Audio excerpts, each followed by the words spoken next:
Eh ben, bonsoir à tous, bonsoir à ceux qui nous ont rejoints. Eh bien, on va terminer cette série de conférences par un débat. Et alors, je vais mettre mes lunettes parce que j'ai pris quelques notes. Je ne vois rien. Dont le sujet est objectif ou partisan, les graphiques remplacent-ils un bon discours? Alors, on a tous remarqué que lors du Covid, au tout début du Covid, on a tous été sidérés d'avoir tous à être enfermés. Mais on a vu une chose assez extraordinaire, c'est qu'on a vu notre Premier ministre arriver faire une conférence de presse et il est venu avec son PowerPoint et avec plein de graphiques. Et là, moi j'avoue que j'ai été scotché parce que c'est bien la première fois que je vois un homme politique arriver avec plein de data et plein de trucs alors que leurs communicants leur disent tout le temps, surtout pas de données, surtout pas de graphiques. Bon, après cet étonnement, on a quand même réanalysé un petit peu tout ça parce qu'on est des gens un peu... on est allé regarder un peu la gueule de ces graphiques. Et au final, ils étaient d'une médiocrité assez consternante. Et on a vu énormément de graphiques de très mauvaise qualité dans toutes les conférences de presse qui ont suivi. Néanmoins, on s'est dit, bah, ça y est, la data vis, c'est bon, c'est arrivé, c'est le nouveau langage de communication. Et voilà, et on se pose la question de savoir est-ce que c'est une petite révolution, est-ce que c'est juste un effet de mode, et puis dans un an, ben, on fera plus de graphique, on fera plus rien. Et ben, c'est de ça qu'on va débattre ce soir. Et donc, nous avons 4 intervenants. Donc, pour ceux qui étaient là à toutes les autres conférences, vous les connaissez, mais je peux les représenter très rapidement. Donc, Cyril Belmedi, là, qui est de Pierre Fabre et qui est responsable de la transition numérique, je ne sais pas comment on pourrait dire, de la data. Voilà. Christophe Bontemps, qui est donc enseignant, je ne sais pas comment on peut dire, à l'ONU, dans la data vis et la statistique, et qui est un ancien qui est toujours de la TSE, de Tout School of Economy. Éric Mauvière, qui est le président de ISEM7, donc une société à Toulouse dans la data vis et la data. Et Florent Melki, qui est data analyst et qui nous vient de Nantes et qui travaille dans une société qui s'appelle Dernier Cri, c'est ça, voilà. Donc, moi, la première question que j'aurais envie de vous poser, alors je suis retombé sur une citation de Churchill qui disait « Je ne crois aux statistiques que lorsque je les ai moi-même falsifiées ». Je me dis, si Churchill vivait encore aujourd'hui, il aurait pu dire « Je ne crois aux data vis que lorsque je les ai moi-même falsifiées ». Donc, on va se poser la question, puisque dans l'objet de notre débat, c'est objectif ou partisan, les graphiques remplacent-ils un bon discours? Déjà, la première question qu'on peut se poser, c'est l'objectivité d'une data vise. Est-ce que c'est une question de données ou est-ce que c'est une question de représentation de données?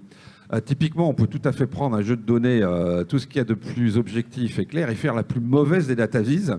Mais on peut inversement avoir des données qui sont plus que douteuses et faire une data vise absolument magnifique. Donc la question c'est comment peut-on s'assurer de l'objectivité d'une data vise? Donc je ne sais pas qui veut démarrer, qui a une première idée sur cette première réflexion par rapport à cette question. Oui, je veux bien démarrer. Bon, ben ça marche. En fait, sur l'objectivité de la data vis, je reviens un peu au schéma que je montrais tout à l'heure. Finalement, c'est que je suis pas sûr qu'en tant que tel, y ait une forme de une data vis est plus objective ou moins objective finalement que des data brutes. Je pense que la question qu'il faut se poser, c'est quelle finalement méthode a été utilisée pour la produire, c'est-à-dire comment on source les informations, comment on vérifie la qualité des informations, etc., etc. Mais le biais en tant que tel dans une data vis, j'ai presque envie de poser la question autrement. C'est finalement, est-ce qu'une data vis peut introduire plus facilement un biais que des mots? Et là, la réponse, j'ai envie de dire oui. Parce que, effectivement, pour moi, un mot, c'est quelque chose d'analytique. Ça veut dire que quand je dis, je ne sais pas, cette action était à 65 et elle est passée à 45, mon cerveau fait une analyse. 65, 45, 45, c'est un peu plus que la moitié, elle n'a pas perdu 50%. Je réfléchis. La data vis, c'est quelque chose qui vient chercher des choses beaucoup plus innées chez nous, qui sont liées à la perception du danger finalement. Et si je montrais un graphique à barre avec les fameux exemples où je change l'abscisse ou l'ordonnée et je fais commencer l'ordonnée à 40, ben je prends le même exemple. Je mets l'ordonnée à 40 et je vous montre une barre à 65 et une barre à 45. Et bien là, votre cerveau, il ne voit qu'une barre qui est 5 fois plus grosse que l'autre. Et je viens d'introduire un biais beaucoup plus facilement visuellement que par le mot, parce que par le mot, il est plus difficile à introduire. Donc moi, j'ai l'impression que contrôler le biais d'une data vis, c'est contrôler toute la gouvernance en amont, le sourcing, etc. Et est-ce qu'il y a des biais en plus? Oui, peut-être, parce que la data vis fait appel à des choses beaucoup plus innées chez nous que le mot, en fait. Qui veut réagir? Est-ce qu'on est d'accord avec ça? Moi, je vais dire non, mais juste pour le plaisir, parce que sinon le débat est fini. Non, mais en fait, je sais pas, moi, ce que ça m'évoque, c'est... On sait qu'avec une rhétorique aussi, on peut facilement retourner des cerveaux, en fait, et raconter n'importe quoi. Alors, je vais pas dire un truc facile, genre, regardez les politiques, mais regardez les politiques. Ils peuvent faire de la langue de bois, et au final, juste avec des mots, arriver à prouver des choses où on se pose un peu la question de est-ce que c'est vrai, est-ce que c'est faux? Du coup, oui, je suis d'accord. Étant donné que la data vis, c'est pas mal perceptif, ouais, on pourrait avoir tendance à dire que c'est plus facile de tricher avec. Mais je sais pas. Oui, non, mais toute personne, c'est ça, et on revient... Sans être persuadé. Par contre, sur ce que tu disais sur les données, enfin, oui, c'est évident, mais même là-dessus, il y a un débat de ce qui est une vraie donnée ou une donnée qui n'est pas vraie. Enfin, parce qu'il peut y avoir deux personnes qui sont d'accord pour avoir bien fait leur job et qui, sur la même chose, vont sortir la même donnée, en fait. Un exemple, hein, j'ai vu il y a quelques temps, c'était une conférence de Nicolas Kaiser-Bril, je ne sais pas si tu connais ou vous connaissez, qui est un data journaliste qui avait fondé J++, qui racontait cette histoire qu'ils avaient fait une enquête pour voir, je ne sais plus en quelle année, le nombre de morts par la police. Chiffre de la police, 0. Tout va bien, ils ont bien fait leur job. Chiffre des data journalistes, 24, un truc comme ça. Bon, les deux étaient quand même de bonne foi. La question, c'est pourquoi il y en a eu 24 de différence. Bon, voilà, ils n'ont peut-être pas menti, la police. Peut-être que c'est juste qu'on n'a pas la même définition que qu'est-ce qu'un mort par la police. Est-ce qu'il doit être mort directement par la balle ou suite des blessures de la balle? Voilà, je sais pas, on peut un petit peu en discuter. Hein. Mais comme qu'est-ce qu'un mort par le Covid, pour taper directement dans le débat du moment, quoi. Est-ce que, je sais pas ce que c'est un mort par le Covid, quoi. Du coup, faire une vise après sur le nombre de morts par le Covid, c'est un coup à se planter facilement ou à envoyer un message qui est peut-être pas le bon ou qui va juste faire flipper tout le monde, en fait, parce qu'on a envie d'envoyer un certain message, quoi. Oui, moi je suis assez d'accord avec cette analyse. Pour revenir sur le Covid, je pense que tout ce qui vient d'être dit, je partage. Comme tous les outils, si on ne sait pas bien décoder, de toute façon, on peut se tromper. Si on ne comprend pas un niveau de langage ou parce que c'est écrit dans une langue étrangère, on va mal interpréter ce qui est écrit. Si vous êtes allé à l'étranger et que vous voyez marquer quelque chose en vous disant « c'est bien, j'ai garé ma voiture à cet endroit-là » et que vous vous rendez compte 10 heures plus tard que ça voulait dire « rue », vous êtes un peu mal barré, vous avez mal décodé le message et vous ne retrouvez pas votre voiture. Donc l'aspect du décodage est vachement important. Comme dans n'importe quel langage. Bertin disait que la graphique est un langage. Si on n'arrive pas les outils pour le décoder, déjà, il y a un biais. Donc, est-ce que les gens ont un peu plus de mal parce qu'ils n'ont pas forcément les outils pour décoder certains graphiques? Et du coup, cela rend, comme tu le disais, le graphique peut-être un petit peu plus dangereux et les erreurs peut-être un peu plus nombreuses. Ça, moi, j'en suis un peu persuadé. Alors, pourquoi? Parce qu'effectivement, comme tu le disais, c'est un petit peu plus intuitif. On n'a pas encore l'habitude de lire un graphique. Je reprends. Mais personnellement, je dis ça parce que j'ai quand même 20 ans d'expérience dans la data. Il n'y a pas longtemps, quand je vous donnais l'exemple du 65 et du 45, c'est un exemple vécu. Je regarde un cours en bourse et je me dis, mais ils se sont écroulés, quoi. Et tout d'un coup, je vois que le graphe démarre à 40. Et moi-même, je me suis fait avoir. Ça veut dire, alors pourtant, je fais de la data vis, j'ai de l'expérience, etc. Il y a comme un côté, je trouve, dans la data vis qui vient faire appel à quelque chose de beaucoup plus automatique dans mon interprétation. Et quelque part, c'est pour ça que je disais ça, c'est que j'ai l'impression que par rapport aux mots ou quelque part... il y a un décryptage un peu plus laborieux, ou je sais pas. J'ai l'impression qu'il y a quelque chose de beaucoup plus intuitif dans la data vis. Et en même temps, je vais finir toujours sur le Covid, sur une étude qui a été faite tout à fait au début des courbes de Covid. Quelqu'un au Financial Times a eu la bonne idée, puisque c'était une évolution qui était exponentielle, de passer en log sur l'axe des verticales, de manière à montrer la vitesse de propagation du Covid. Cette page a été la plus consultée du Financial Times de tous les temps. Et des chercheurs de la London School of Economics ont fait une étude et ont essayé de savoir si les gens avaient compris ce qu'ils voyaient. Eh bien, en fait, 60, ou je ne me rappelle plus du pourcentage, mais beaucoup de personnes n'avaient absolument pas compris qu'il s'agissait d'une évolution, d'une vitesse. Mais par contre, ce graphique-là, leur donner un ranking était plus facile à lire que des courbes avec des exponentielles. Donc en fait, ils ne le décodaient pas, ils ne le comprenaient pas, mais ils ont été le voir et c'était vachement bien. Et ça, moi, je pense que ça doit un peu nous interroger sur la capacité de décodage des gens qui lisent, regardent ou essayent de lire nos productions. Et du coup, à qui en revient la responsabilité? Est-ce que c'est aux producteurs de... J'ai posé la question j'ai eu la chance de discuter avec Alan Smith, le directeur de la publication à DataVis au Financial Times, c'est le directeur de ça, qui m'a dit c'est pas grave parce que de toute façon, on produisait 25 graphiques chaque jour. Et donc la multitude fait qu'on finit par trouver celui qu'on comprend. Parce que comme toi, je me dis, mais est-ce que ça pose pas un problème de déontologie? On croit comprendre, en fait. Et les gens croient aussi comprendre des titres de journaux, croient comprendre des analyses en lisant en diagonale ou sur un téléphone. C'était sa réponse. Hein. Sa réponse est de dire, en produisant plusieurs fois la même information de manière différente, on finit par lever l'ambiguïté sur ces éléments-là. Et du coup, avoir une sorte d'objectivité par la diversité. Eric, tu es silencieux, tu n'as pas d'avis sur la question? Je suis fasciné par tout ce que j'entends. Mais bon, indiscutablement, les données doivent être de bonne qualité, c'est certain. Et moi qui viens de l'INSEE, je ne peux qu'encourager chacun à vérifier toujours la source des données. Et une bonne représentation graphique ou cartographique non seulement cite ses sources, mais bon, vous l'avez dit, permet d'accéder à la méthodologie, permet idéalement d'accéder aux jeux de données pour qu'un joueur ou un expert puisse se livrer lui-même à ses propres reconstructions graphiques. Donc, moi, je regarde déjà qui a fourni les données et qui a construit le graphique. Il y a quand même des gens à qui je fais confiance.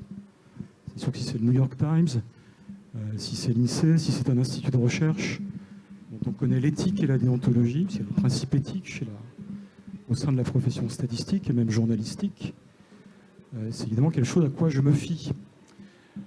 Ensuite, moi j'ai un peu du mal avec l'idée qu'un graphique puisse mentir. Je pense qu'un graphique peut être faux, c'est-à-dire que si des barres ne traduisent pas le chiffre, c'est qu'il est juste faux, il est mal construit. C'est pas qu'il ment, c'est que là, sémiologiquement, ça veut juste rien dire. En revanche, le plus souvent, mais ces cas-là sont très rares, ils sont tellement cités comme exemple dans les cours, et à mon avis trop cités, parce que c'est l'arbre qui cache la forêt de mon point de vue. Bertin disait, il y a des graphiques plus efficaces que d'autres, il y a des représentations plus efficaces que d'autres. Moi, je suis beaucoup plus choqué par l'avalanche de représentations en 3D, je trouve puéril et ridicule dans la plupart des cas, que par les distorsions qu'on évoque là, qui sont bien moins fréquentes en réalité. Donc qu'est-ce qui peut nous apprendre tous collectivement à construire des graphiques plus efficaces? Dans le cas du log, il est clair que la plupart des gens ne comprennent pas qu'il s'agit d'une échelle logarithmique. Mais si le graphique est efficace parce qu'il permet d'étager les pays, plutôt que de les superposer tous, eh bien il a rempli son office. Oui, mais est-ce qu'il n'a pas besoin d'une bonne pratique avec une annotation un peu plus explicite? Il y en a qui le font, notamment l'atelier de cartographie de Sciences Po explique ces échelles logarithmiques. On peut aussi faire de la pédagogie, il y a des gens que ça intéressera, peut-être pas. Tu voulais peut-être ajouter quelque chose? On n'en finirait pas. Non, d'accord. Alors moi j'avais une autre question, puisqu'on parle justement de la puissance de la visualisation de données, parce que ça fait un effet waouh, hein, comme tu disais, là, quand tu vois tes barres, tout de suite tu as compris que c'était énorme, alors qu'en fait il y a un problème d'échelle. En fait, c'est ce qu'on dit avec l'image, hein, on dit une image vaut plus que 1000 mots. Et moi, je me posais la question. Alors, on sait, hein, par exemple, il y a deux exemples moi, que je prends tout le temps. La petite photo du jeune petit Turc qui est mort sur une plage de Petit Elan. Wuhan. La photo a été publiée et ça a changé la politique migratoire de l'Europe avec 500 000 émigrés qui ont été accueillis en Allemagne, etc. Avec juste une photo. Donc ça montre la puissance. On a à peu près la même image de la petite fille au Népal au Vietnam qui a été l'élément déclenchant pour arrêter la guerre au Vietnam. Alors je ne dis pas que c'est ce qui a arrêté, mais en tout cas ça a été. Donc ça montre la puissance en fait de la DataVis. Un exemple de DataVis qui a changé un petit peu, je dirais pas changer le monde, mais souvenez-vous du documentaire d'Al Gore, qui a montré la courbe d'augmentation du CO2, qu'il a scénarisé, puisqu'il l'a mis, il est monté avec un élévateur pour montrer comment elle montait, et les gens ont été fascinés de voir une simple graphe en ligne, voilà, et plein de gens ont pris conscience de ce que c'était que la problématique du réchauffement climatique. Donc la question que je me pose, et on l'a un petit peu abordé derrière, c'est est-ce qu'on sait ce que les gens comprennent des DataVis? C'est ce que tu as dit tout à l'heure avec les échelles log, mais est-ce qu'on a mesuré ça? Est-ce que quand vous faites un bar chart, est-ce que 100% des gens comprennent le bar chart? Quand vous faites un line chart avec des trucs, est-ce que les gens comprennent? Et la question un peu qu'il y a derrière, c'est comment est-ce qu'on fait pour avoir des retours, quoi? Comment est-ce qu'on peut... Alors, est-ce que vous avez cette expérience, vous, de compréhension de ce qui se passe? Christophe, peut-être? Moi, je vais juste citer un exemple académique, puisqu'il est assez ancien, assez connu. C'est Cleveland et McGill qui, dans les années 75-80, je crois, ou 80, ont testé en fait l'efficacité de certains graphiques auprès de leurs étudiants. Donc ils ont pris un panel d'étudiants, certains ils montraient des nombres, certains montraient un type de graphique, d'autres un autre type de graphique, et leur posaient des questions après, et on a pu voir, déterminer quels étaient d'une part les biais de mémorisation, ou les biais tout court dans la représentation, et d'autre part quels étaient ceux qui étaient les plus efficaces ou les plus mémorisés. Ça d'accord pour les étudiants, mais est-ce qu'on a une idée du grand public? Puisque quand on fait un truc sur le New York Times, ou même dans nos sociétés, quand vous présentez un graphique, quels sont les gens qui ont compris? Est-ce qu'on a eu cette idée-là? En fait, c'est ça, moi, mon interrogation. Personnellement, aucune idée, mais je pense qu'il y a aussi des producteurs qui, de toute façon, ne savent pas non plus, en termes de théorie, ce qui fonctionne et ce qui ne fonctionne pas. Parce que là, toi, tu dis que donc il y a des études qui ont été faites. Bon, oui, je pense qu'on connaît tous, enfin tous. Certains exemples. Allez, on ne parle pas du camembert, on change. On va parler du radar chart, par exemple, que tu remplaces par un parallèle plot. Voilà, bon, ça fonctionne mieux, très bien. Ça n'empêche pas, je suis désolé pour ceux que ça noie, hein, si on avait un tableau, je vous ferais un dessin. Mais en gros, voilà, il y a des graphes qui représentent un peu la même chose, mais les études ont montré qu'il y en a un qui est plus rapide que l'autre, en gros, pour comparer différentes données. Bon, très bien. Ça n'empêche pas qu'il y a des gens, ils aiment bien avoir des vises rondes, enfin circulaires, quoi. Donc voilà, un radar chart, c'est circulaire, ça ressemble à une toile d'araignée, c'est joli, enfin, tout le monde kiffe. On ne peut rien y faire, en fait. Enfin, c'est pas qu'on peut rien y faire, on aura beau dire de toute façon, oui, mais regardez, il y a mieux pour faire ça. Le truc, c'est qu'il y a un attrait pour les formes circulaires, genre, il n'y a pas moyen de lutter contre, quoi. Pour prolonger... Ça dépend de ce qu'on veut en faire et du temps qu'on a. Les gens qui construisent des interfaces homme-machine, notamment dans l'aviation, savent un certain nombre de choses sur les capacités de l'œil humain à visualiser des accélérations via des variations d'une petite aiguille qui sont beaucoup plus perceptibles en très peu de temps que des chiffres qui déroulent et qui t'indiqueraient une perte d'altitude ou de je ne sais pas quoi. Donc les gens qui... Parce que là, il y a quelque chose de critique derrière, en fait. Oui, la criticité, c'est... Non, l'élément, c'est qu'il faut que tu t'en rendes compte très très vite de quelque chose qui bouge très très abruptement. Donc il y a une finalité extrêmement précise. Je pense que plus on a un graphique qui est, entre guillemets, qui a une finalité assez large, plus tu as de possibilités de le varier. Parce que... Et plus, d'ailleurs, ce serait utile de varier sa représentation, parce que puisqu'il a une finalité assez large, on peut le regarder en 10 secondes, on peut le regarder en y faisant attention. Et donc là, pour le coup, je pense que c'est la finalité qui devrait orienter le type de graphique que tu fais.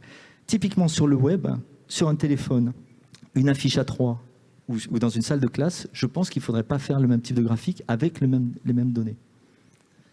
Ce n'est pas le même temps. Peut-être qu'il y a des graphiques qui permettent de faire tout ça à la fois, sûrement, ils doivent être assez simples. Mais dès qu'on rentre dans des choses un petit peu plus complexes, je pense qu'il faut se poser la question. C'était un peu le point de tout à l'heure. Enfin, je pense qu'il y a différents niveaux aussi de visualisation. Enfin, on parlait justement, est-ce qu'il y a des éléments basiques finalement que les gens comprennent? je ne sais pas s'il y a eu des études sur le sujet, je pense que c'est assez difficile à dire. Il y a des choses dont on est sûr, par exemple, c'est que si je mets à quelqu'un 2 barres de taille différente, ça va être beaucoup plus facile pour lui de percevoir la différence de taille que si je lui mets 2 chiffres. C'est évident, quoi. Enfin, il y a d'autres choses évidentes qu'on sait aussi, c'est que je crois que c'était une étude du MIT qui disait que le cerveau interprète 60 000 fois plus rapidement une image que des mots, en fait. Donc ça, on sait aussi que notre cerveau, par notre nature, hein, pour sortir de la caverne, comme je dis souvent dans mes formations, l'homme a dû interpréter très rapidement ce qui se passait autour de lui, puisqu'il n'avait pas ce luxe de dire « Oh, ça a l'air de bouger là-bas un peu, c'est peut-être un tigre, mais c'est pas grave ». Non, il fallait prendre des décisions très rapidement, et toute la data vise est basée là-dessus, finalement. C'est-à-dire sur cette perception du danger, des ordres de grandeur, des densités, etc. Donc du coup, je ne sais pas s'il y a des études qui disent est-ce qu'il y a vraiment des éléments élémentaires qu'on comprend facilement. Moi, je pense que quand le producteur se pose lui-même la question, c'est-à-dire je ne suis pas sûr que la personne va comprendre, on revient à ton graphe de tout à l'heure, c'est de mettre des légendes, de contextualiser un peu, de dire, tu sais, 3 points, ça veut dire ça. Là, attention, il y a une échelle logarithmique ou des choses comme ça. Mais je ne pense pas que l'état de l'art soit assez mature aujourd'hui pour dire qu'est-ce qui marche de façon basique et qu'est-ce qui ne marche pas, quoi.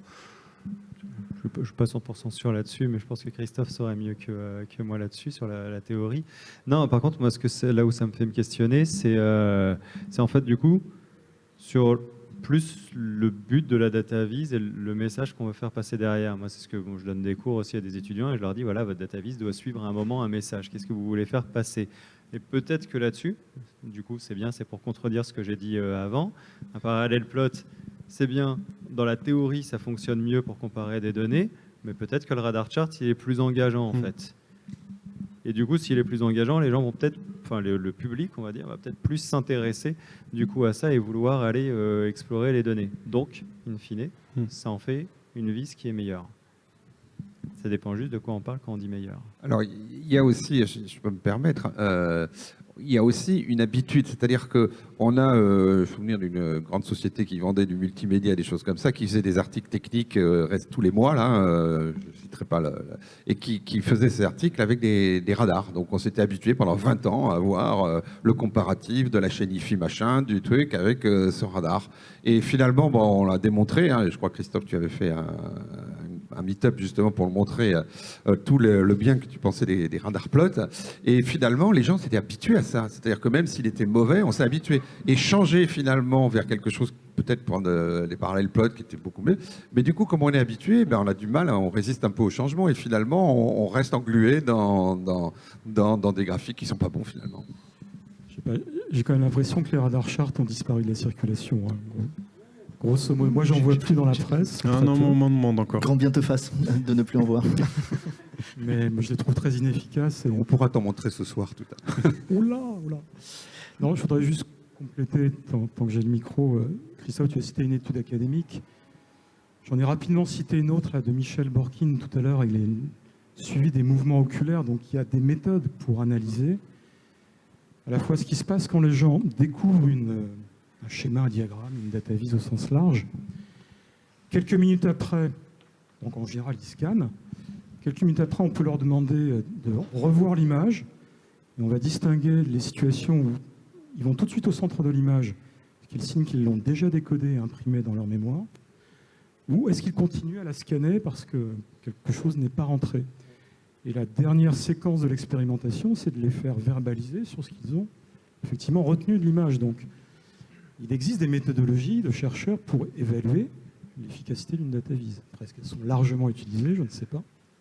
Mais pour le rendre universel, après, c'est ce que tu disais, c'est que finalement, est-ce que, oui, on fait une étude en moyenne, bon, voilà, la barre, elle est plus efficace que ci ou que ça, mais comme tu disais, pour des personnes qui sont habituées, ils ont vu des radar charts pendant des années, je lui mets un autre format, mais non, parce qu'il est moins engageant pour lui. Donc c'est dans ce sens-là où je disais qu'on n'était pas mature tout à l'heure, c'est que même, je ne sais pas si on le sera un jour, parce que en fait, de dire qu'il y a des choses plus efficaces que d'autres, oui, mais maintenant, est-ce qu'il y aura un jour une espèce de recette magique type, voilà, la charte graphique de la data vise, c'est comme ça qu'il faut faire pour que ce soit efficace pour tout le monde? J'y crois pas. Même dire plus efficace, finalement, est-ce que c'est pas un peu... Tricher. Non, orienté. Non, ça va pas être. C'est pas pour le dire méchamment. Est-ce que c'est pas un peu se mettre au-dessus finalement de tout le monde et dire bah voilà, moi j'ai la vérité, je sais que c'est plus efficace, juste parce que en gros on a dit, allez, Bertin a dit, bon bah voilà, si une vis est plus efficace qu'une autre parce qu'on la décode plus vite, alors c'est qu'elle est meilleure. Bon bah ok, d'accord, mais si on la décode plus vite et puis qu'en fait on n'en retient rien parce que finalement on passe à autre chose, bah elle est moins bien parce qu'elle reste moins dans le cerveau. Donc la question de l'efficacité, au final, peut-être que c'est à l'utilisateur d'en juger. En fait, on a presque la réponse sur l'efficacité. C'est que dans les pubs à l'heure actuelle, il y a marqué moins 72%, plus 33%. Il n'y a pas tellement de graphiques. Et les pubs, c'est quand même l'objet du grand public.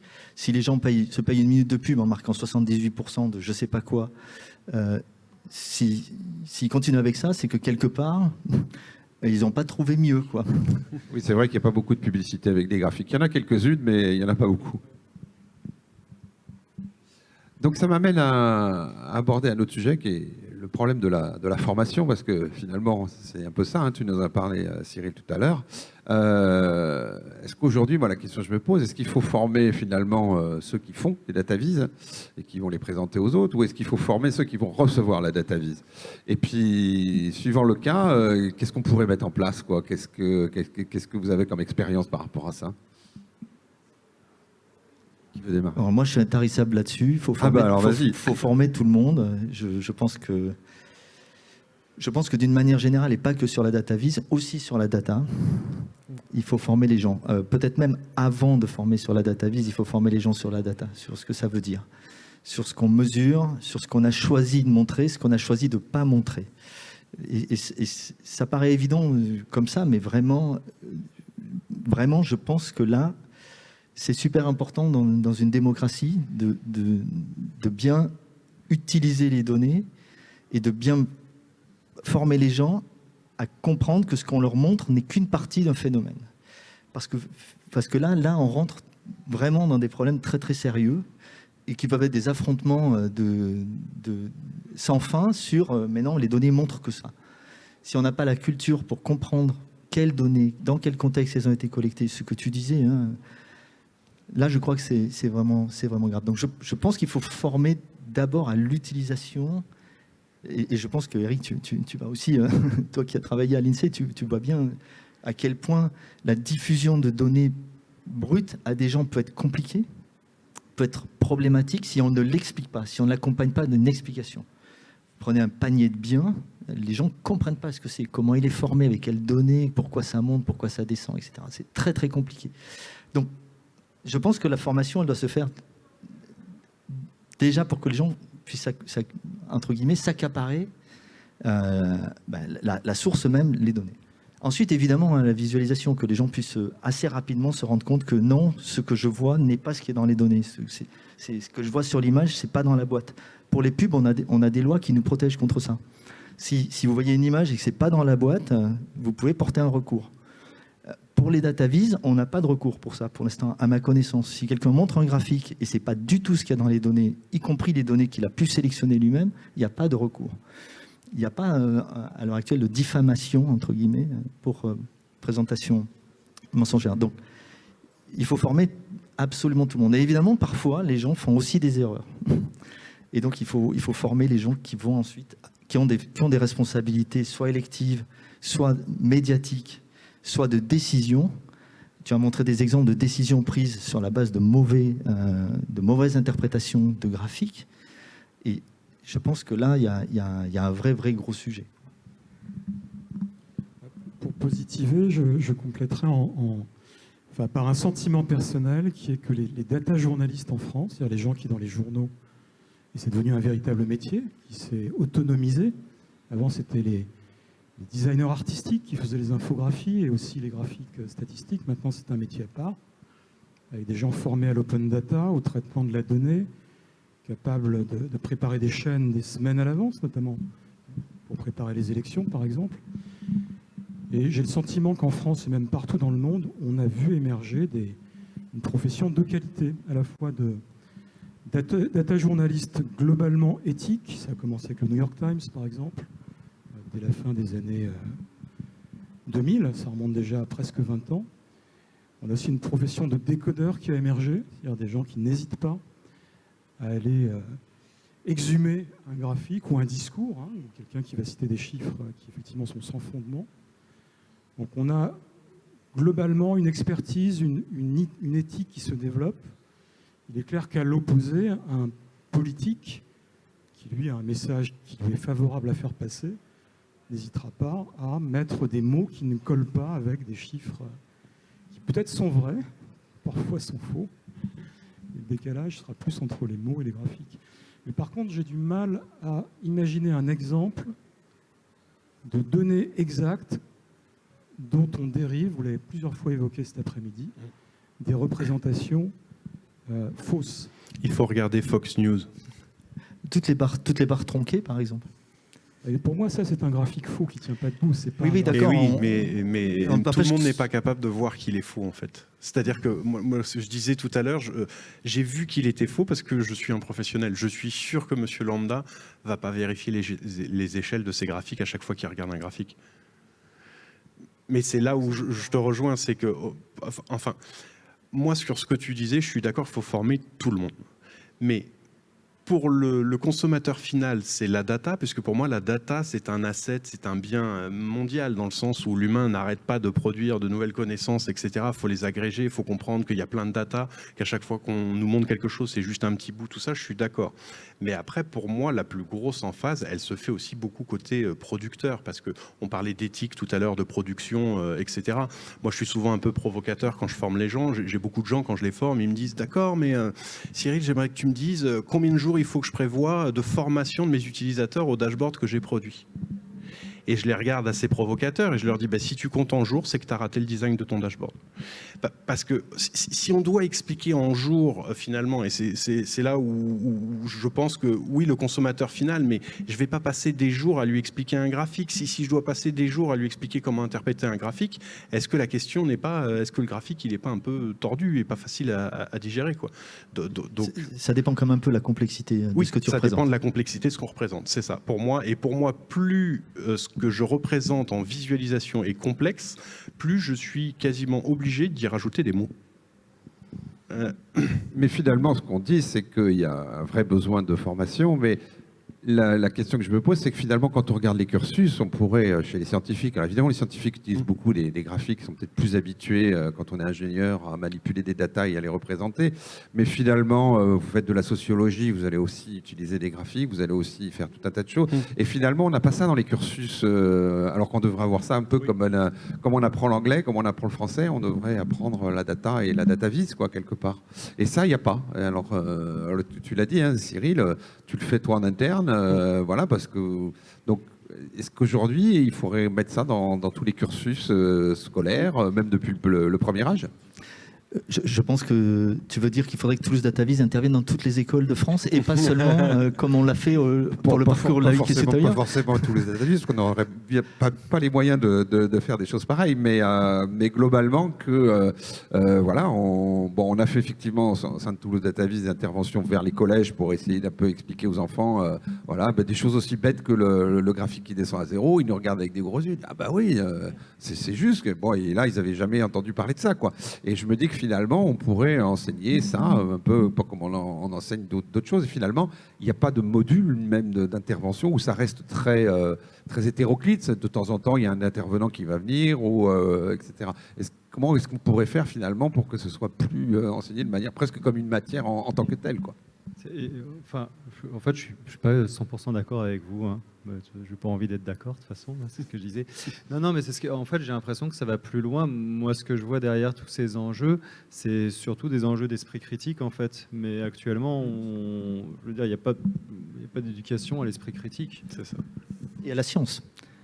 La science ouais, non peut-être plus. Aussi. Enfin, je veux dire, l'esprit critique, c'est déjà juste ne pas se faire avoir, ne pas prendre comme argent comptant ce qu'on nous dit parce qu'on est une forme d'autorité. Donc derrière, après, la forme d'autorité peut s'appuyer sur de la data. Donc très bien, on a l'impression qu'en plus, on rajoute de la science, donc que c'est encore plus sûr, qu'on a encore plus raison, mais toujours pas. Et ce qui se joue derrière, ça reste pour moi l'esprit critique. Juste ne pas croire aveuglément ce qu'on nous dit, que ce soit appuyé ou pas par de la data ou quelque chose comme ça.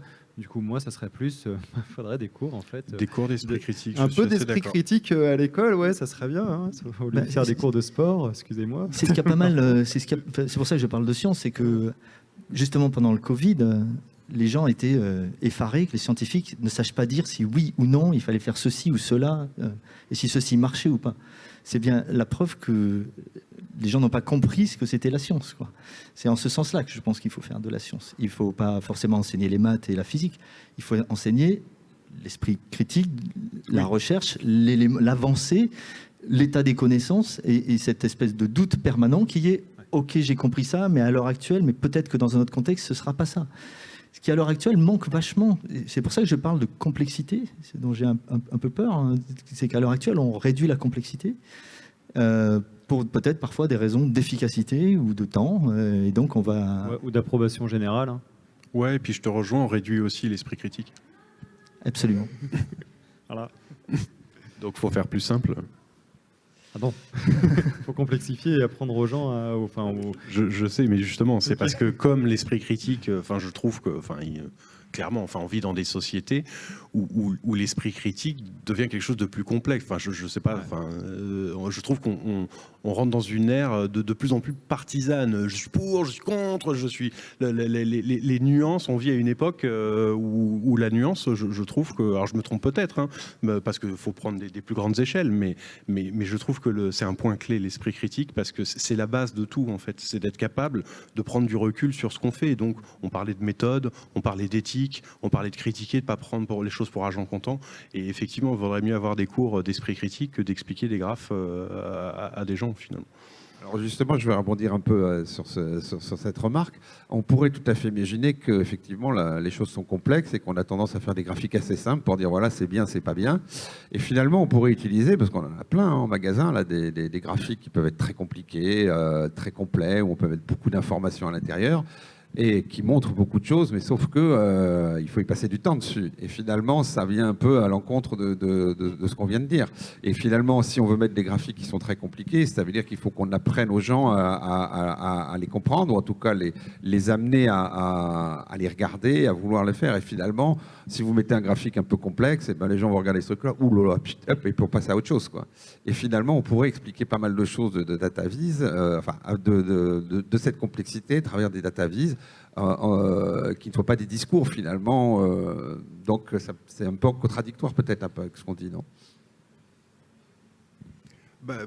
Je sais pas, contradictoire oui, mais non, parce que contradictoire oui dans le sens où il faudrait mettre les choses les plus simples possibles pour être sûr de ne pas faire d'erreurs, etc. Et ça va à l'encontre de ce qu'on est en train de dire, en ayant un esprit critique, en mettant des choses plus complexes, etc. Par contre, on peut peut-être distinguer, on va dire, deux familles avec plein de nuances, mais il y a peut-être des choses qu'on peut donner sans notice et des choses avec lesquelles il faut laisser une notice, tout simplement, quoi. Oui, alors là, je vais effectivement aller dans ce sens-là et dans le sens d'Alain Rouen qui est dans la salle, qui a une vision parfois disons, un graphique doit provoquer quelque chose. Et d'ailleurs, nous avons, dans les posters qu'on a affichés, il y a des graphiques qui sont, voilà, on regarde, on ne sait pas très bien ce qu'on voit, mais on est un peu attiré par une question.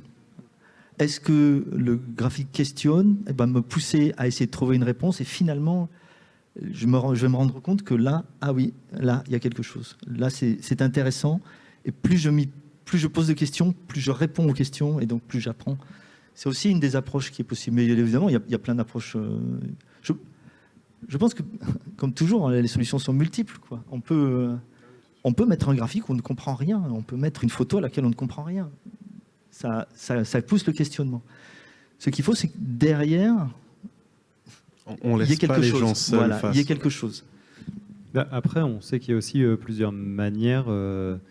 Moi, je pense qu'il faut à un moment un engagement aussi de l'utilisateur, quoi. Donc, on peut peut-être aussi le guider là-dessus. Donc, il y a plein de trucs. Il y a tout ce qui est storytelling. Il y a je ne sais plus comment ça s'appelle, une sorte de mix entre data et serious game. Il y a des choses comme ça qu'on peut utiliser pour aider l'utilisateur à un moment à s'approprier la donnée, à s'intéresser, à aller fouiller un petit peu, et pas juste lui dire tiens, allez, voilà une data vise, débrouille-toi. Bon, déjà, c'est pas forcément une data vise, peut-être une data vise avec des choses qui décorent autour et une partie de la chose, quoi. Du coup, ça va comme quand même aller avec une notice, du coup. Donc, en fait, il faut peut-être une notice, finalement. D'une manière peut-être un peu sympa, quoi. Oui, c'est ça.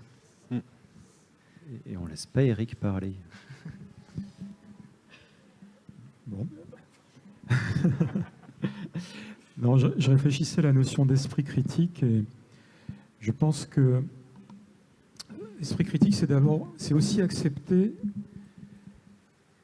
qu'on ait pu se tromper ou qu'on ait pu construire des opinions qui méritent d'être reconsidérées. C'est-à-dire que je crois qu'aujourd'hui, beaucoup de gens vont vers des médias, vers des réseaux sociaux, dont ils savent a priori qu'ils vont confirmer ce qu'ils pensent déjà, et qu'ils ne sont pas disposés à changer d'esprit ou à accepter qu'une datavise ou qu'une enquête, ce n'est pas forcément une expression chiffrée, mais puisse modifier leur vision du monde. Donc le plus grand travail, je crois, personnel à faire, c'est oui, d'accepter, d'apprendre quelque chose de nouveau et peut-être de reconsidérer les choses. Après, évidemment, je ne peux pas objecter à l'idée que former les masses, et notamment dès l'école et peut-être dès la seconde et la première, et Jacques Bertin s'était engagé dans un programme de formation en école primaire, en démontrant au collège, avec Roberto Gimeno, qu'on pouvait intéresser les jeunes enfants à la graphique. Il y a des exemples très simplifiés, avec des matrices ordonnables. Enfin, c'était extrêmement ambitieux et ça a fonctionné. Mais il est quand même aussi très efficace de former ceux qui produisent les graphiques. Ça va quand même plus vite. Je n'oppose pas l'un à l'autre. Et je crois que ça se fait dans les écoles de journalisme, à Sciences Po. Ça se fait, Christophe, tu y participes. Si on éduque les gens qui produisent des graphiques à les produire correctement et à détecter, en développant un sentiment d'éthique, les mauvais comportements chez leurs confrères, déjà on habitue les gens à voir des choses de qualité.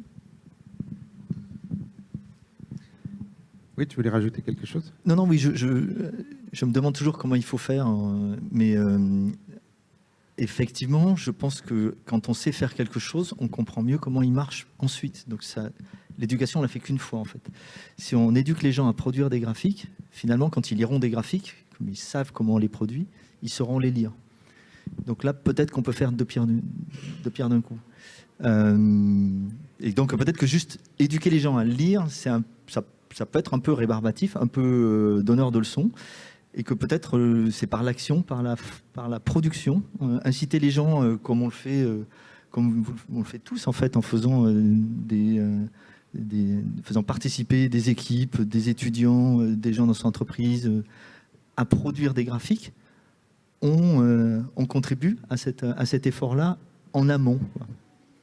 Je me retrouve très bien dans ce que tu dis là, Christophe, et je pense que la plupart d'entre nous ont envie ou besoin de produire des graphiques parce qu'ils sont dans une association, parce que c'est pas simplement dans le cadre professionnel, et qu'en réalité, les outils permettant de construire des graphiques ne sont pas si généralisés que cela, qu'on est souvent rapidement bloqué par des barrières à l'entrée pour obtenir les jeux de données, les préparer, les façonner à sa guise. Et nous, experts de la datavise, entre guillemets, on sait mobiliser R, on sait mobiliser Tableau, qui n'est pas gratuit, on sait mobiliser D3, évidemment. Ce n'est pas du tout à la portée du tout venant, c'est complexe à maîtriser comme outil, ça demande beaucoup d'investissement. Et on n'aide sans doute pas suffisamment les gens à qui nous nous adressons à leur délivrer des trucs et astuces plus simples. Il y a quand même des outils comme Data Wrapper qui sont quand même vachement bien foutus et qui sont vraiment très très accessibles. Je sais qu'Edith est une grande fan comme moi Je suis très fan aussi. Mais de tout ce qui est fait autour de Data Wrapper, parce qu'il n'y a pas juste que l'outil, il y a comment on l'utilise, quelques questions extrêmement pratiques développées sur des exemples qui permettent à des gens. Et j'ai quand même l'impression, et ça c'est une note d'optimisme personnel, mais que la jeune génération s'amuse bien à faire ça quand même. Donc si la jeune génération s'y met un peu toute seule, si on lui donne un petit coup de pouce et si les outils sont là effectivement, et bien sûr les outils gratuits d'abord, parce que voilà, c'est quand même comme ça qu'on s'amuse le mieux, on le sait. Là je pense qu'en fait il y a quand même déjà de quoi s'amuser, faire des cartes, faire des tas de choses, il y a vraiment déjà de quoi s'amuser. Après, oui, bien sûr, il faut s'investir, mais bon. Les premiers gamers, ils sont produits leurs jeux eux-mêmes, peut-être programmer du pendu ou je sais pas quoi. J'approuve la publicité pour Data Wrapper, qui est vraiment un très, très bel outil, qui est utilisable gratuitement dans une large palette. Il a une version payante, mais qui connaît Data Wrapper? Donc, je l'avais mis dans la fin de ma présentation, donc vous ne l'avez pas vu. Elle sera en ligne. Et Data Wrapper permet de faire des graphiques, mais il nous manque encore, je crois, des outils simples pour visualiser un CSV, renommer des colonnes, changer leur type, transposer. Ça commence à apparaître dans l'écosystème observable des trois, et ces dernières semaines, il y a des choses vraiment intéressantes autour de Mike Freeman, je les cite au passage, mais elles sont encore extrêmement rares, parce qu'avant de pouvoir faire un joli graphique, il faut pouvoir triturer les données de la bonne façon. Et c'est souvent là qu'on s'arrête, malheureusement. Ok, j'ai envie de vous poser, parce que le temps tourne, une petite question en conclusion, avant d'avoir éventuellement quelques questions au niveau de la salle. Finalement, on s'est posé la question, est-ce que les graphiques peuvent remplacer des bons discours? Alors, je ne sais pas si on a répondu à cette question-là, mais j'ai envie de me dire, d'essayer de se placer dans 10 ans, et de se dire quelle sera la place en fait de la data vis dans 10 ans. Est-ce que finalement on pourra dire dans 10 ans les data vis vaudront mieux que 1000 mots, ou est-ce que finalement on est dans un effet de mode et puis non, ça va peut-être pas se développer aussi vite que ça. Donc je sais pas quel est votre sentiment. Alors en fait 10 ans c'est très long, hein. Il peut se passer beaucoup de choses, mais on peut avoir un feeling. Donc j'aimerais avoir un peu votre feeling par rapport à ça. Moi déjà il y a un truc, les mots, on en parlait tout à l'heure, les mots et les images, pour moi il ne faut pas les opposer, c'est deux choses différentes. D'ailleurs on en parlait tout à l'heure, c'est pas parce que j'arrive à faire un graphe finalement qui effectivement est peut-être plus efficace que 1000 mots qu'on n'a plus le droit de les prononcer. C'est-à-dire, j'explique quelque chose à quelqu'un, on a vu tout à l'heure, tu fais un très beau résumé de disputes sur Internet. Un autre exemple, nous sommes là aujourd'hui. Aurions pu faire une data vis pour partager ce qu'on a partagé avec tout le monde aujourd'hui. Ça ne serait pas possible. Donc pour moi, la data vis, c'est vieux comme le monde. On en parlait du cerveau, etc. Mais il se trouve que les outils sont plus efficaces aujourd'hui, donc ça se multiplie. On va en voir plus mécaniquement, forcément. Plus les outils vont simplifier, plus les librairies sont accessibles, plus j'aurai des outils gratuits qui me permettent de... ça va se multiplier. Maintenant, remplacer les mots, non. Pour moi, les mots et les images restent deux choses différentes. Je disais pas ça, je disais ce que tu dis, toi. Donc c'est en fait, finalement, on va faire de plus en plus de graphiques et ça va continuer à évoluer, j'allais dire presque de manière linéaire, quoi. Voilà, si je résume un peu ton discours. Oui. Christophe ? Oui, alors moi d'abord, je ne suis pas d'accord sur le fait que 10 ans c'est long. Ça dépend où. Il y a des endroits où 10 ans, la technologie avance très très vite. Il y a des endroits où 10 ans, ça avance encore plus vite parce qu'on bénéficie de la technologie des autres. Moi, je ne suis pas sûr qu'en France, on ait progressé tant que ça en 10 ans. Par contre, je pense qu'il y a des pays dans le monde où, avec les outils qui sont mis en ligne, on a énormément progressé sur le traitement de la donnée. Parce que les gens ont accès à Google, alors peut-être pas à Data Wrapper parce que c'est peut-être pas encore assez connu, mais les gens ont accès à des outils qui leur permettent enfin de traiter leurs données. Et il y a des technologies qu'ils n'avaient pas il y a 10 ans. Donc il y a des endroits dans le monde où ça va aller très vite 10 ans. Et donc de ce fait-là, dans le monde, moi je suis prêt à prédire que oui, il y aura de plus en plus de production de graphiques pertinents avec génération de données qu'on ne connaissait pas jusqu'à présent. Ça, voilà, c'est peut-être un peu mon biais actuel qui parle. Ensuite, je suis d'accord sur l'opposition mots et graphique. Un graphique sans mots, ça n'a pas d'intérêt. Je pense que les études que tu citais l'ont montré. Quand tu regardes un graphique, la deuxième chose que tu regardes, c'est qu'est-ce qu'il y a écrit dessous, au-dessus. Qu'est-ce qu'il y a écrit. Tu regardes le graphique, tu regardes ce qu'il y a écrit, c'est-à-dire pour connaître la légende ou un titre. À partir du moment où tu as compris le titre, tu retournes au graphique. Donc les mots et les graphiques, il ne faut pas les opposer, ça va ensemble. C'est un discours. Et sur l'évolution, est-ce qu'on va produire plus dans le monde? Oui. Moi, je trouve que surtout, est-ce qu'on va produire mieux, en fait? C'est peut-être ça le défi. En fait, si on parle d'évolution, alors je ne sais pas si ça sera 10 ans ou pas. On en parlait tout à l'heure, un des rôles de la data vis, c'est, je ne sais plus qui utilisait le verbe clarifier, et j'ai envie de dire aussi agréger, c'est-à-dire finalement il y a beaucoup d'informations, comment on fait pour les digérer. Mais on a encore un gros problème aujourd'hui. Moi, par exemple, à titre personnel, je suis quelqu'un d'assez curieux, j'aime lire. C'est très compliqué de lire. Plus le temps avance, plus c'est compliqué de trouver des sujets qui m'intéressent. Alors, il y a des systèmes d'agrégateurs. C'est-à-dire que moi, j'utilisais Zeit à l'époque, qui a été racheté par Flipboard. Là. Donc, Flipboard est un des agrégateurs d'informations aujourd'hui.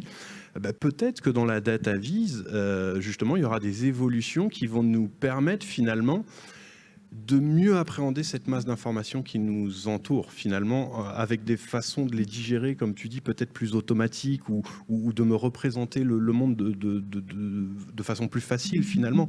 Mais le rôle premier pour moi de la data vise, c'est de simplifier des choses qui pourraient paraître plus complexes, pris point à point, quoi. Disons que c'est pour agréger, essayer de clarifier une agrégation de points finalement et d'intersections dans un certain nombre de choses.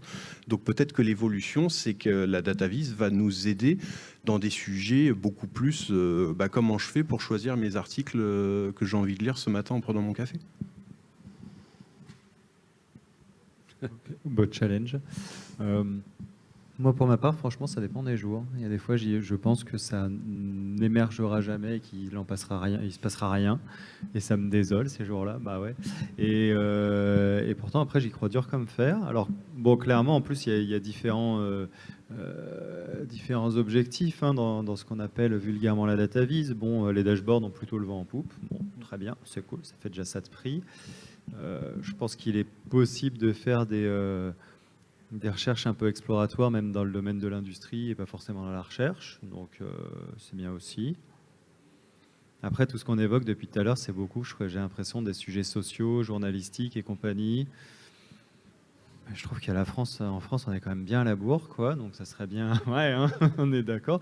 Par rapport à ce qui se passe même, je sais pas, en Allemagne, pas très loin. Bon, ils sont quand même largement au-dessus de nous. Et j'ai l'impression depuis 5 ans que ça bouge pas des masses. Alors oui, bon, il y a quelques initiatives, mais... Sur le data journalisme, par exemple, les journalistes en France, la situation est quand même assez dramatique. Et on sait qu'il y a... Tu citais les décodeurs, mais c'est vraiment les seuls, quoi. Le Télégramme. Il y a vraiment très très peu de postes où les gens sont des data journalistes, quoi. Ils en font un peu, ils n'ont pas le temps. Ils n'ont pas le temps, ils sont pressés. Ils sont 60 au Washington Post. C'est difficilement bankable, c'est toute cette problématique-là, quoi. Après, bon, comme on le disait, il y a d'autres champs là-dedans. L'art, moi, j'adorerais. Voilà.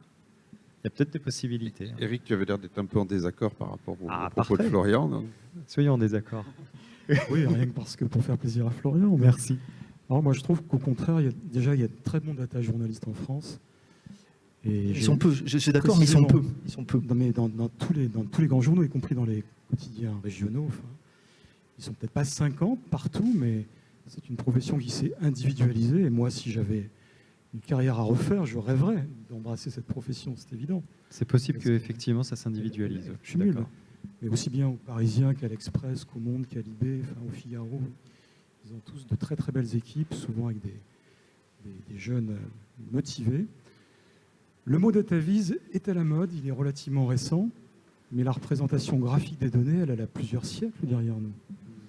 Et Michael Friendly, l'un des chercheurs en data visualisation, qui a d'ailleurs beaucoup contribué à faire connaître l'apport des Français à l'âge d'or de la data visualisation, qui date à la fin du 19e, donc l'époque de Charles-Joseph Minard, d'Émile Chesson et de quelques autres, démontre qu'on n'a pas arrêté de produire des graphiques et des cartes depuis William Playfair, l'Écossais, qui a inventé les camemberts, les barres et les courbes il y a plus de 300 ans.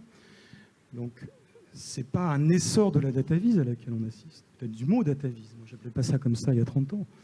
Quand j'ai commencé ma carrière dans le public ou dans le privé, des dashboards, des graphiques, je faisais du SaaS à l'époque. Il y a 30 ans, le mot dashboard était à la mode dans toutes les grandes entreprises. On parlait d'ETL à l'époque. Donc ce n'est pas du tout un phénomène nouveau. Ce qui est nouveau, c'est l'open data, c'est l'explosion de la mise à disposition de silos de données, de mise en série, de données aussi à des granularités géographiques très fines, jusqu'au carreau de 200 mètres maintenant. Et ce mouvement d'open data a donné envie à des tas de gens, par des marches citoyennes ou politiques, de mettre en circulation, c'est amplifié par la dynamique des réseaux, des mises en graphique qui jusqu'alors ne restaient qu'à l'intérieur de l'entreprise, pour l'essentiel ou du monde de la recherche. Donc je ne crois pas que la mise en graphique soit nouvelle. Bertin, il ne date pas d'hier. Je ne pense pas du tout que ce soit un effet de mode et que ça puisse s'arrêter. Par contre, j'aspire à ce que, effectivement, dans le domaine de l'éthique, plus il il y a de données en circulation et plus il y a le risque qu'elles soient falsifiées. Parce que l'une des dérives de l'open data, c'est de revendiquer d'avoir accès à la donnée à peine est-elle produite. Et finalement, de réduire à presque néant le rôle du statisticien dans son rôle de contrôle, de vérification, de protection aussi de l'anonymat des enquêtés. Et donc là, on a le risque d'avoir des données trop brutes de fonderie, insuffisamment affinées, mises. C'est pas si simple de mettre en série temporelle, de garantir que les nomenclatures sont cohérentes dans le temps. Ok, ben, merci. Alors, je vous propose peut-être de terminer sur ce débat parce qu'il nous reste 3 minutes. Donc, est-ce qu'il y aurait des questions dans la salle? Voilà. Alors après, est-ce qu'on peut... On va vous donner un micro.